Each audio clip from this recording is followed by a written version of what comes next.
आप सभी को जय मसीह की। मैं थोड़ी देर से मैं अपना वचन शुरू कर रही हूँ, मुझे क्षमा करेंगे। आइए हम छोटी सी प्रार्थना करते हैं, फिर वचन में जाएंगे।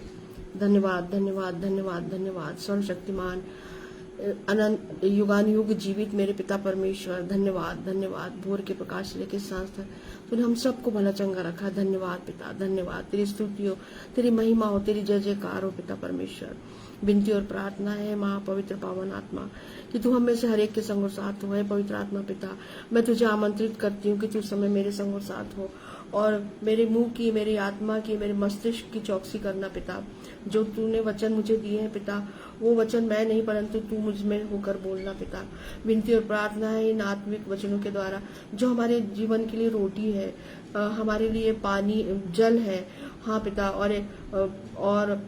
और पिता स्वयं प्रभु यीशु मसीह है ये वचन, जिसके द्वारा पिता हमारी आत्माएं और अधिक सामर्थ्यशाली हो और अधिक मजबूत हो और हम पिता परमेश्वर इन वचनों के द्वारा प्रभु जी बढ़ाए जाए। विनती और प्रार्थना है पवित्र आत्मा पिता, जितने सुनने वाले हैं उन पे भी तेरी नाम बनाम आशीष हो।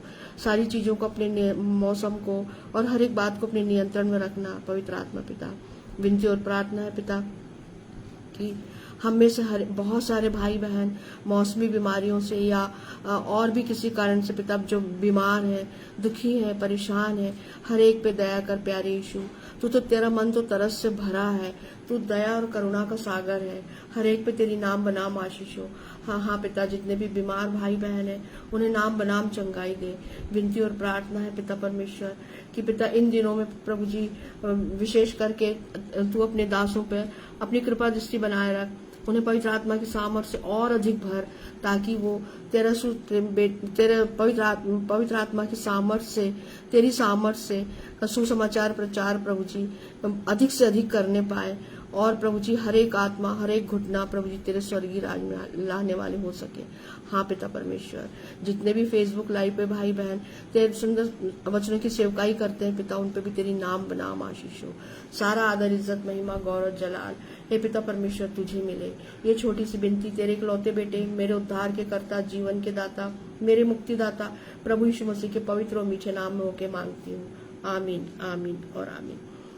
बहनों भाइयों, आज जो मैंने विषय लिया है वो विषय है मत्ती रचित सुसमाचार, उसका 15वां अध्याय और 11वें वचन से मैं पढ़ना चाहती हूँ। जो मुंह में जाता है वो मनुष्य को अशुद्ध नहीं करता, पर जो मुंह से निकलता है वही मनुष्य को अशुद्ध करता है।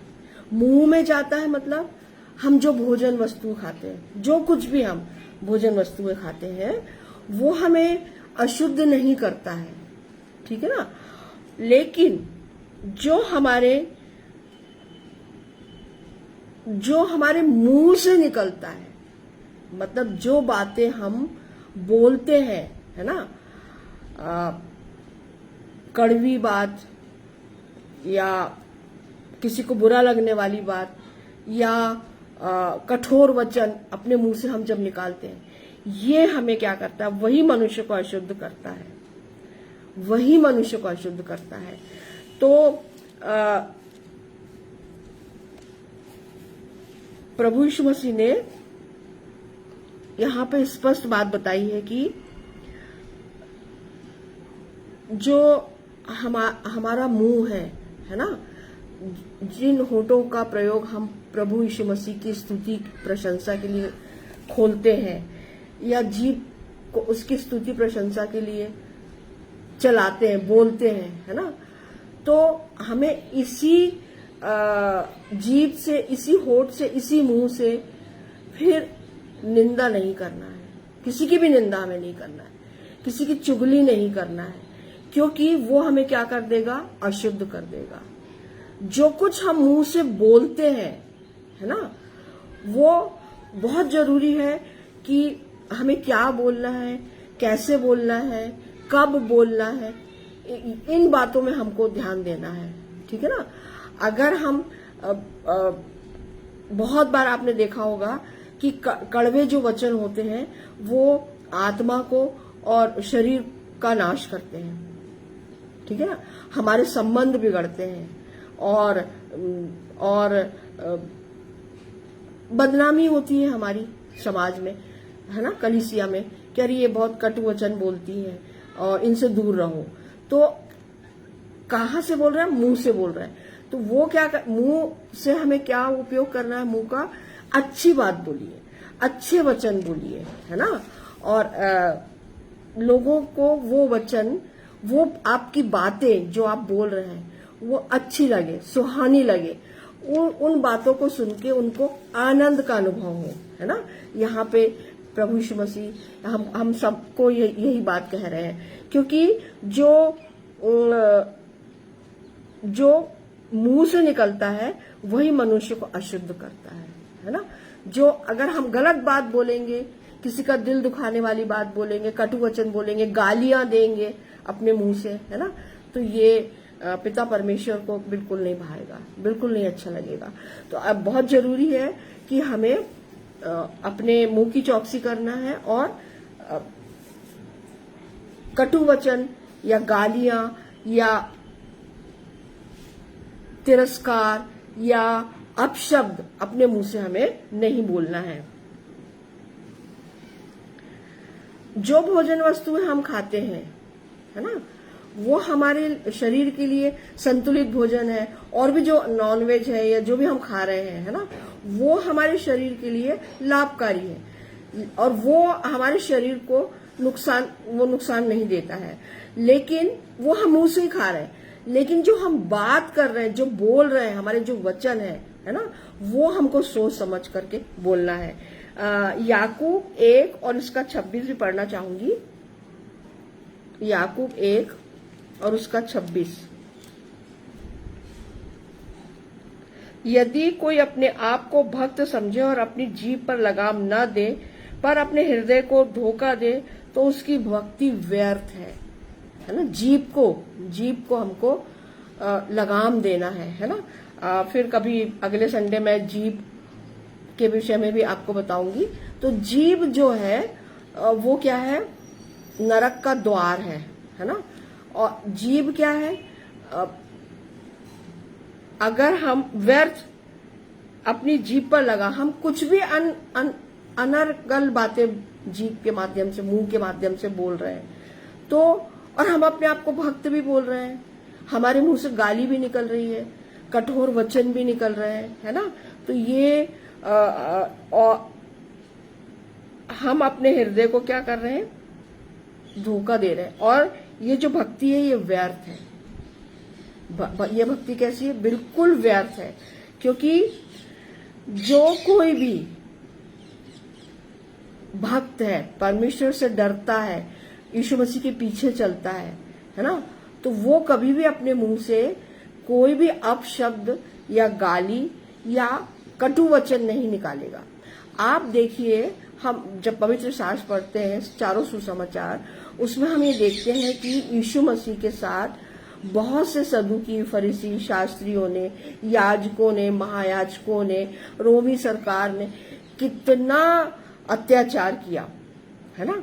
उसके मुंह पे थूका, उसको थप्पड़ मारे, उसको कांटों का ताज पहनाया, उसके पांव और हाथ में कीले ठोके, लेकिन उसने अपने मुंह से एक शब्द भी नहीं कहा, चुपचाप सहता रहा, है ना। और फरीसी और शास्त्री, अगर हम पढ़ते हैं सुसमाचारों में, पूरे समय इस टोह में लगे रहते थे कि ये एक भी बात कुछ गलत कहे तो हम इसको तुरंत पकड़ के जेल, इस न्यायाधीश के पास ले चले और इसका न्याय सबके सामने करें, है ना, और इसको दंड दें, विशेष करके दंड। तो परंतु यीशु मसीह ने कभी भी किसी, चाहे शास्त्री फरीसियों ने बहुत कुछ उसके विषय में कहा, है ना, किसी ने तो कहा अरे ये तो शैतान की सहायता से दुष्ट आत्माओं को निकालता है, किसी ने कुछ कहा, किसी ने कुछ कहा, लेकिन उसने अपने मुंह से एक शब्द भी उनके विषय में कुछ नहीं बोला। और जब हम ये देखते हैं कि उन सबकी जो यीशु मसीह के प्रति जो कार्य थे, है ना, सारे एक स्वर में चिल्ला रहे थे कि नहीं, इसे फांसी दो, सॉरी इसे क्रूस पे चढ़ाओ, इसे क्रूस पे चढ़ाओ, है ना, बरअब्बा को हमारे लिए छोड़ दो और इसे क्रूस पे चढ़ाओ। तो उनके मन में कितने उनका मन कितना कलुषित भावना से ग्रसित था, कितना उनके मन में बैर था यीशु मसीह के प्रति। लेकिन फिर भी यीशु मसीह ने अपने मुंह से एक शब्द नहीं कहा, और क्या कहा? हे पिता, क्रूस के ऊपर पहली वाणी, हे पिता इन्हें क्षमा कर, क्योंकि ये नहीं जानते कि ये क्या कर रहे हैं। तो देखिए यहाँ नमूना हमारे सामने यीशु मसीह ने पेश किया है। तो यहाँ पर मत्ती रचित सुसमाचार में भी यीशु मसीह इसी बात को कह रहे हैं कि हम जो चीज खाते हैं वो हमें अशुद्ध नहीं करती है। जो मुंह में जाता है ना भोजन, है ना, और अगर हम ये देखें कि प्रेरितों के काम उसका 10वां अध्याय और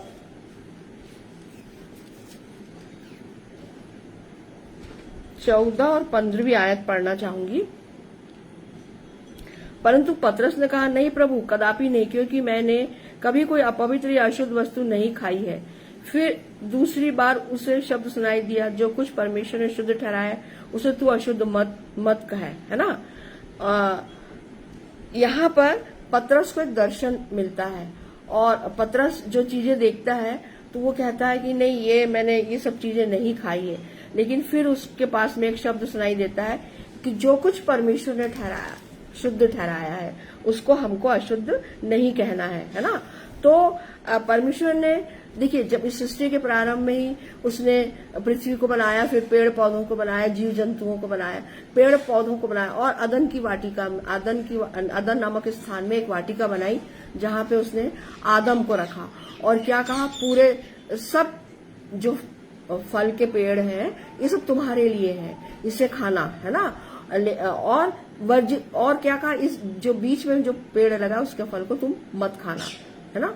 तो परमेश्वर ने मनुष्य के लिए, आदम के लिए सारे फलदायी पौधे उस अदन नामक स्थान की जो वाटिका थी उसमें लगाए थे आदम को खाने के लिए, है ना। तो परमेश्वर ने जब अशुद्ध नहीं ठहराया है तो फिर हमें भी उन चीजों को अशुद्ध नहीं कहना है, पहली बात। दूसरी बात यह है, यहाँ पर जो वचन हमें सिखा रहा है कि जो भी चीज हम खाते हैं हम उसके पहले दुआ करते हैं, प्रार्थना करते हैं, है ना, कि तूने इस भोजन को दिया, इसके लिए तेरा धन्यवाद। जिन हाथों ने बनाया, जिस भंडार से निकाला गया उसे और भरपूर करना, है ना, अपन ऐसा बोलते हैं ना। और इस भोजन को खा करके हम बल, शक्ति, कुव्वत को प्राप्त करें और तेरे कार्यों में खर्च करें। तो उस भोजन पे हम दुआ करते हैं और परमेश्वर पिता को धन्यवाद देते हैं, क्योंकि बहुत सारे ऐसे लोग हैं संसार में छोड़िए हमारे देश में ही, कि जिन्हें 2 जून में भी 2 वक्त की रोटी भी नसीब नहीं होती है। बहुत सारे ऐसे भाई बहन है ना, हम सब जानते हैं। तो परंतु परमेश्वर की असीम कृपा है, दया है, उसकी करुणा है, उसकी आशीष है कि हम दोनों वक्त का भोजन भरपूरी से करते हैं। तो वो हमारे शरीर के लिए लाभदायक है। तो और उसे भी हम मुंह से ही खा रहे हैं, है ना। लेकिन जो हम बात बोल रहे हैं, बात यहाँ पे प्रभु यीशु मसीह ये बात सिखाना चाह रहे हैं कि जो बात हम मुंह से बोल रहे हैं वो कैसी होनी चाहिए? अच्छी होनी चाहिए, है ना। दूसरों, हमारे वचनों के द्वारा, हमारे कहे गए शब्दों के द्वारा जो दुखी व्यक्ति है उसको सांत्वना मिले, उसका मन आनंदित हो, वो खुश हो। हमको ऐसे वचनों का, ऐसे शब्दों का प्रयोग करना चाहिए। और अगर हम देखें कि अगर हम कटु वचन में बात करते हैं तो फिर हम बहुत सारे लोगों को अपना बैरी बना लेते हैं। और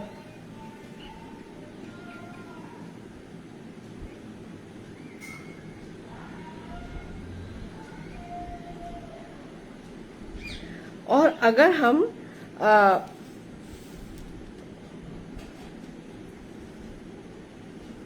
और एक वचन और पढ़ना चाहूंगी, रोमियो 14 और उसका 17, क्योंकि परमेश्वर का राज्य खाना पीना नहीं परंतु धर्म और मेल मिलाप और वह आनंद है जो पवित्र आत्मा से होता है ना।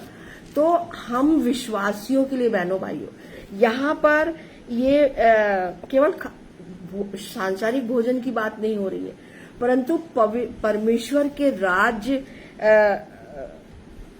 परमेश्वर का जो राज्य है वो खाना पीना नहीं है। जब प्रभु यीशु मसीह है ना आने वाला है अपनी दुल्हन को लेने बादलों पर, ठीक है ना, तो जब हम उसके साथ बादलों पे उसके घर स्वर्ग में जाएंगे तो वहां पे खाना पीना नहीं है, वहां पे क्या है, धर्म है, मेल मिलाप है, आनंद है, खुशी है, प्रसन्नता है ना, और अति अति आनंद है, क्योंकि हमारे साथ कौन रहेगा, दूल्हा है ना, और दूल्हा अर्थात प्रभु यीशु मसीह। और ये आनंद हमको कहां से प्राप्त होता है, पवित्र आत्मा से प्राप्त होता है। और अगर हम देखें पवित्र आत्मा में के द्वारा प्राप्त होता है, पवित्र आत्मा में प्राप्त होता है, तो परमेश्वर का राज्य केवल परमेश्वर का राज्य खाना पीना नहीं है, परंतु क्या है, धर्म और मेल मिलाप और वो आनंद है जो पवित्र आत्मा से होता है, पवित्र आत्मा में होता है ना। तो हमें परमेश्वर के राज्य की खोज करना है। तो प्रभु यीशु मसीह ने तो सबसे पहले यही बात बोली ना, मन फिराओ क्योंकि स्वर्ग का राज निकट आ गया। स्वर्ग का राज मतलब परमेश्वर का राज। तो अच्छी बात क्या है कि हम अपने मुंह की चौकसी करें, है ना, अपने हृदय की चौकसी करें, है ना, क्योंकि ये सारे विचार हमारे हृदय में ही तो उठते हैं ना। तो हमें हृदय को क्या करना है, जैसे दाऊद राजा कहता है, हे मेरे मन यहोवा को धन्य कहे और उसके किसी उपकार को ना भूलना। तो अपने मन को, अपनी आत्मा को हमको किसकी ओर लगाना है, परमेश्वर की ओर लगाना है, तभी तो हम उसके धर्म और राज्य की खोज कर पाएंगे। दूसरी बात यह है कि मनुष्य को अशुद्ध जो करने वाली जो बातें हैं, है ना, मनुष्य को अशुद्ध कौन कौन सी बातें करती है, तो सबसे पहले है बुरे विचार। मनुष्य के मन को, विचारों को, हृदय को, मनुष्य की आत्मा को, मनुष्य के मस्तिष्क को कौन अशुद्ध करता है, बुरे विचार, है ना। और अगर हम देखें जैसे वाद विवाद करना, बहुत सारे लोग कुतर्क करते हैं, कुतर्क करते हैं, वाद विवाद करते हैं, फिर अनर्थ कल्पना गढ़ते हैं, है ना, अनर्थ कल्पना, और संदेह करना बुरे विचार में है ये, और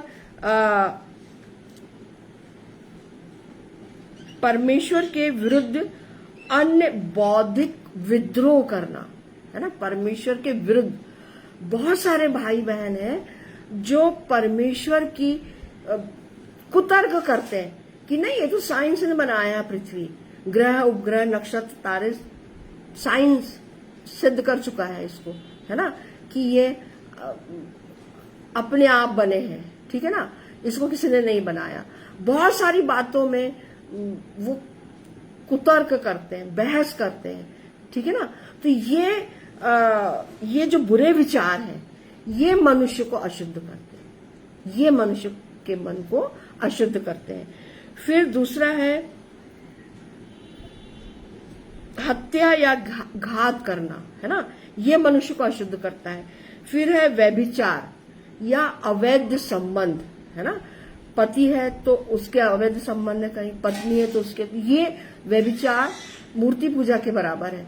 तो ये जो हम विश्वासियों के लिए व्यभिचार बहुत बड़ा महापाप है और इसको हमको समझने की बहुत ज्यादा जरूरत है आज के समय में, क्योंकि हम संसार में हैं, है ना, लेकिन हमारी कोशिश पूरी रहती है कि हम संसार में रहते हुए भी संसार के जैसे ना बने, क्योंकि जो भी पवित्र शास्त्र पढ़ता है, मेरा ये विश्वास है कि जो पवित्र शास्त्र पढ़ता है, उस पे मनन करता है, तो निश्चित रूप से पहली बात, वो परमेश्वर से डरता है, यीशु मसीह की आज्ञाओं को मानता है।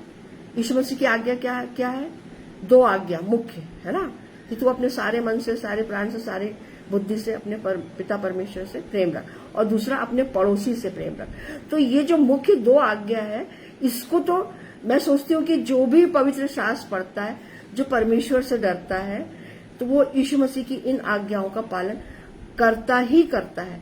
तो जब हम परमेश्वर से डरते हैं और जब हम यीशु मसीह के पीछे चलते हैं पवित्र आत्मा की सामर्थ्य के साथ, तो इस गंदगी से, इस अशुद्धता से, व्यभिचार की अशुद्धता से हम बचे रहते हैं। और ये बहुत जरूरी है हम विश्वासियों के लिए कि हम इस पाप से, व्यभिचार के महापाप से हम बचे रहें, है ना। और फिर है चोरी, फिर है झूठी गवाही देना, 10 आज्ञा है ना, 10 आज्ञा हमको अच्छे से याद होना चाहिए। और निंदा करना, ये क्या है? पूरे जो हमारे मन को अशुद्ध करते हैं, तो इनसे हमको क्या है? दूर रहना है। तभी तो हम परमेश्वर के धर्म और उसके राज्य की खोज करके उसमें प्रवेश करने पाएंगे, है ना। क्योंकि हमारा मन अगर अशुद्ध है, हमारी आत्मा अगर अशुद्ध है, तो हम कदापि परमेश्वर के राज्य में प्रवेश नहीं कर सकते, ठीक है ना। तो इसके लिए बहुत जरूरी है कि हमें अपने मन को क्या करना है? सबसे पहले शुद्ध करना है, हमारे विचार शुद्ध होने चाहिए, है ना। और जो बुराइयां, जो गलत बात, जो पाप हमें बताए गए हैं, जैसा अभी मैंने आपको बताया, व्यभिचार है, चोरी है, झूठी गवाही है, निंदा है, चुगली है, लालच है, जो 10 आज्ञा जो है उसका हमको पालन करना है कि ये सारी चीजों से हमें दूर रहना है। और पवित्र आत्मा से प्रेरणा लेकर पवित्र आत्मा की संगति में चलना है। जब हम पवित्र शास्त्र पढ़ते हैं, पवित्र आत्मा की संगति में चलते हैं, तो बुरे विचार और हमारे मन को अशुद्ध करने वाली बातें हमसे दूर रहती है। तो बहुत जरूरी है कि हम पवित्र शास्त्र के वचनों को पढ़ें, उस पर मनन करें और उससे सीख लें, उसको समझें पवित्र आत्मा की सामर्थ्य से, और पूरी कोशिश करें कि हम इस पे चलने वाले हो सके, है ना। और ये बहुत जरूरी है हमारे लिए, क्योंकि अगर हम पवित्र शास्त्र को नहीं पढ़ते हैं, तो फिर हम यीशु मसीह को, परमेश्वर के राज्य को कैसे समझेंगे, ठीक है ना। और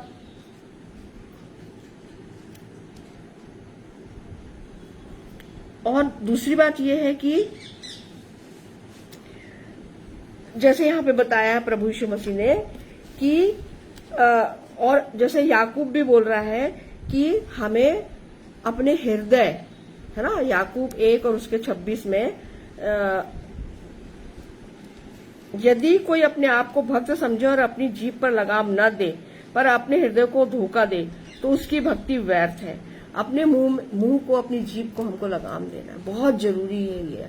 आज हम सब जानते हैं कि हमने बहुत सारे ऐसे लोगों को देखा है जो बाद में गाली देते हैं, है ना, अपशब्दों का प्रयोग करते हैं। तो हमने ये भी देखा है कि बहुत सारे लोग उनको पसंद नहीं करते। तो जरूरी है इस बात का हम विश्वासियों के लिए कि हमें अपशब्द अपने मुंह से बिल्कुल भी नहीं कहना है, बिल्कुल भी नहीं कहना है।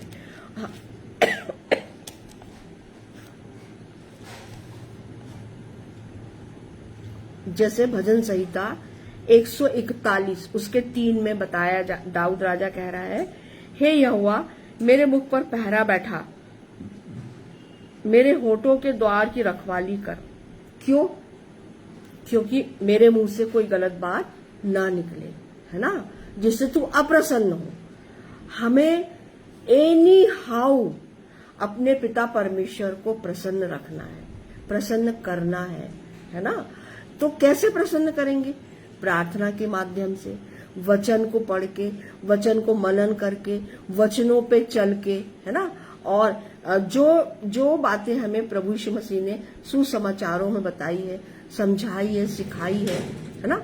अपने पड़ोसी से अपने समान प्रेम रख, और दूसरा कि अपने जाति भाइयों से प्रेम रख, है ना। और हर एक हमको सेवा की बात बताई है, हमें क्षमा की बात बताई है ना। बहुत सारी आज्ञाएं प्रभु यीशु मसीह ने भी दी है, और जब हम पुराने नियम में देखते हैं तो पिता परमेश्वर ने भी दी है। तो उनको मैं मानती हूं कि हम मनुष्य हैं और हमसे बहुत सारी चीजों में गलती होती है, तो कोई बात नहीं, हम क्षमा भी मांगते हैं, है ना, पिता परमेश्वर से, प्रभु यीशु मसीह से। फिर हमको दोहराना नहीं है उन चीजों को, जो हमसे गलती हो चुकी है उसको फिर से नहीं दोहराना है। दूसरी बात कि हमें ऐसे कठोर वचन बिल्कुल भी अपने मुंह से नहीं निकालना है जिससे किसी का दिल दुखे, है ना। क्योंकि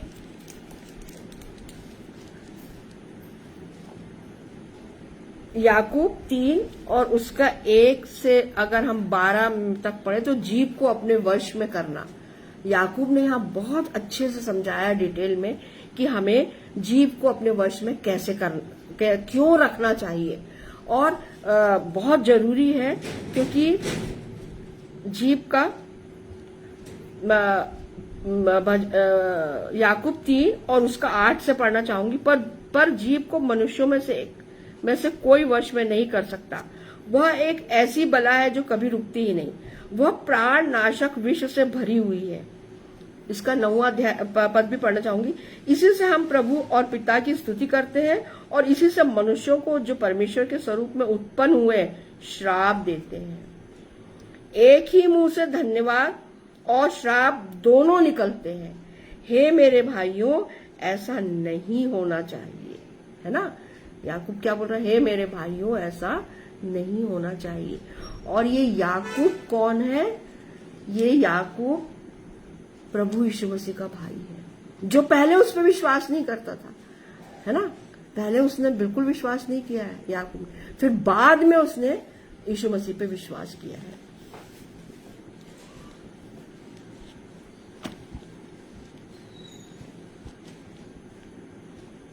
तो इसको मैं और डिटेल में अपन सीखेंगे, समझेंगे अगले हफ्ते। और मैं बहुत क्षमा चाहूंगी कि मैं थोड़ा सा लेट हो गई।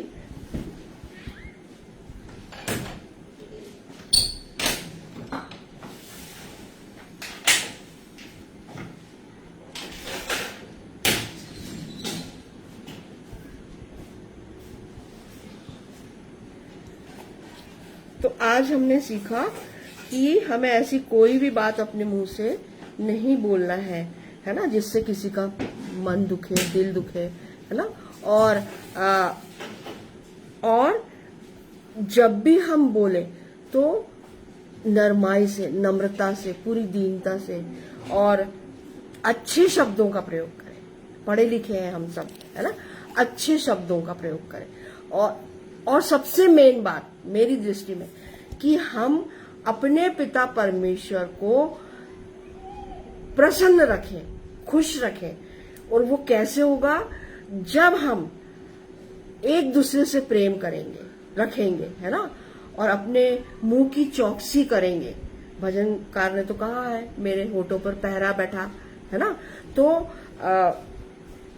उसका मतलब ये है कि हमें अपने मुंह से कोई गलत बात नहीं बोलना है ना। और क्योंकि जो जीभ है, जो होठ है, जो मुंह है, वो प्राणनाशक विष के समान है ना। हम इससे दूसरों को जीवन दान दे सकते हैं और जीवन ले भी सकते हैं कठोर वचन के द्वारा। तो हम ऐसा बिल्कुल नहीं करना है। पूरी कोशिश करना है हमको कि हमारे मुंह से किसी के लिए भी अपशब्द ना निकले, कोई गाली तो बिल्कुल नहीं, है ना। और हमेशा अच्छी बात हम दूसरों के लिए कहें, दूसरों से कहें, है ना, जिससे वो आनंदित हो, जिससे वो खुश हो। और क्योंकि हमारा जो परमेश्वर पिता है वो इन सब बातों से प्रसन्न होता है ना। तो हमारे चाल चलन के द्वारा हम अच्छी बातें करेंगे। अच्छी बातें हम कब करेंगे? जब हम वचन पढ़ेंगे, हम प्रार्थना करेंगे, पवित्र आत्मा से सामर्थ मांगेंगे, पवित्र आत्मा हमें सामर्थ्य देता है, देगा, तो हम निश्चित रूप से अपने मुंह से हमेशा अच्छी ही बात करेंगे, है ना, क्योंकि हमारे साथ कौन है? पवित्र आत्मा है, ठीक है ना। तो आज हमने सीखा कि हमें किसी के लिए भी कोई भी अपशब्द नहीं कहना, क्योंकि वो हमारे मुंह से निकल रहा है ना।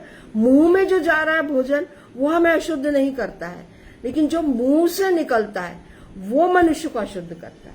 तो हमें अशुद्ध बिल्कुल नहीं होना है, ठीक है ना। और हम परमेश्वर पिता का धन्यवाद भी इसी मुंह से करते हैं, तो स्तुति करते हैं, तो इसी मुंह से दूसरों को अपशब्द बोले, ये बात बिल्कुल ठीक नहीं है। ये वचन भी हमको सिखा रहा है ना, ये बात बिल्कुल ठीक नहीं है। आइए हम छोटी सी प्रार्थना करते हैं, फिर अब वचन को अपन यहीं पे समाप्त करना चाहूंगी। धन्यवाद धन्यवाद धन्यवाद पिता परमेश्वर, धन्यवाद प्यारे यीशु, धन्यवाद पवित्र आत्मा पिता। सच में पिता आज हम सब ने सीखा, मैंने भी सीखा पिता, कि मुझे अपने मुंह से पिता किसी के लिए भी अपशब्द नहीं कहना है। हाँ पिता, विनती और प्रार्थना है तो हम सबके विचारों को, सबके जैसे दाऊद राजा कहता है कि मेरे मुंह पे पहरा बैठा, वैसे ही पिता हम भी तुझसे निवेदन करते हैं कि दया करके हमारे मुंह पे भी पहरा बैठा, कि हम दूसरों की बढ़ती का कारण हो, उन्नति का कारण हो हमारा यह मुंह पिता, हमारी जीभ प्रभु जी। हाँ, जो बातें तुझे अच्छी लगती है, सुहानी लगती है, तुझे भाती है, हम वही बात अपने मुंह से निकालें। हाँ पिता परमेश्वर, आपस में एक दूसरे से प्रेम रखें हमारे मुंह के वचनों के द्वारा। हाँ पिता परमेश्वर, दुखी निराश व्यक्ति भी प्रभु जी हर्षित होने पाए। हाँ पिता, ऐसे वचन तू, ऐसा मन तू हम में से हरेक को दे। हाँ पिता परमेश्वर, तूने सुंदर वचन प्रभु जी मुझे दिया, और पिता पवित्र आत्मा की सामर्थ ने मुझे प्रभु जी मार्गदर्शन दिया है। पवित्र आत्मा पिता, मैं तेरा लाख लाख धन्यवाद देती हूँ कि तूने मेरी अगुवाई की है, मेरे मुंह की चौकसी की है। जो बात तू कहना चाहता था पिता, तूने मेरे मुंह से उन्हीं बातों को कहलवाया है। धन्यवाद पिता, मुझे और प्रकाशन दे। हम में से हरेक को, जितने भी भाई बहन फेसबुक लाइव पे, यूट्यूब पे बोलते हैं, वचन की सेवकाई करते हैं, सबको पिता पवित्र आत्मा की सामर्थ्य से भर, वचनों के प्रकाशन से भर पिता, ताकि पिता हाँ प्रभु जी हरेक घुटना, हरेक जीव प्रभु जी तुझे अपना उद्धार करता स्वीकार करे प्यारे यीशु, और तेरे स्वर्गीय राज में आने पाए, जैसे हमारे पिता की इच्छा है। हाँ पिता, की एक भी आत्मा नाश न हो। विनती और प्रार्थना है पिता, हरेक प्रियों पे, हरेक विश्वासियों पे, हरेक पासवान पे प्रभु जी तेरी नाम बनाम आशीष हो। मैं अपने छोटे भाई अनुपम डेविड भाई को और भाभी को, बच्चों को प्रभु जी तेरे सामर्थ्य हाथ में सौंपती हूँ, और उन सारे पासवानों को भी, सारे विश्वासी भाई बहनों को भी पिता तेरे सामर्थ्य हाथ में सौंपती हूँ। हे पिता परमेश्वर, हर एक के साथ हो। हाँ प्रभु जी, जो भी कमी घटी है पिता उनके जीवनों में, दया करके सारी कमी घटियों को प्रभु जी दूर कर पिता परमेश्वर, और पूरी कर पिता। हाँ प्रभु जी, हम सिर्फ और सिर्फ तेरे पीछे चलने वाले हो सके प्यारे यीशु। विनती और प्रार्थना है कि हम में से हर एक के संग साथ हो। तू हमारी सारी आवश्यकताओं को जानता है और तू ही पूरी करता है, इसके लिए तेरा लाख लाख धन्यवाद प्यारे यीशु। इन दिनों में और अधिक प्रभु जी, और भी लोगों को, अपने विश्वासियों को, अपने दासों को उभार पिता, उठा और उन्हें सामर्थ्य से भरपूर कर, और प्रभु जी होने दे कि एक बेदारी इस भारत देश में आए पिता। हाँ प्रभु जी, जो हमें सताते हैं वो हमसे प्रेम करें। हाँ प्रभु जी, और हमारे साथ अच्छा व्यवहार करें पिता। हर एक के मन को बदल प्रभु जी। विनती और प्रार्थना है पिता, तुझसे कोई भी काम असंभव, तेरे लिए कोई भी काम असंभव नहीं है पिता। विनती और प्रार्थना है पिता परमेश्वर, इन दिनों में विशेष करके मैं अब तेरे प्रभु के सारे दासों को, दासियों को पिता, हर एक विश्वासी भाई बहनों को तेरे सामर्थ्य हाथ में सौंपती हूँ। तू ही उनका रक्षक और रखवाले निगहबान है। हाँ प्रभु जी, और प्रभु जी आज और आने वाले हर एक दिन में तू ही हमारा रक्षक और रखवाला निगहबान है। हर एक को अपनी सामर्थ्य से भर करके पिता, अपने प्रकाशन से भर के भरपूरी से उपयोग कर पिता। तुझसे यही विनती और प्रार्थना है। सारा आदर, इज्जत, महिमा, गौरव, जलाल हे मेरे पिता तुझे ही मिले। यह छोटी सी विनती तेरे इकलौते बेटे, मेरे उद्धार के कर्ता, जीवन के दाता प्रभु यीशु मसीह के पवित्र और मीठे नाम में होके मांगती हूँ। दया करके स्वर्गीय राज में छोटी सी दुआ ग्रहण कर। आमीन, आमीन और आमीन। आप सभी को जय मसीह की।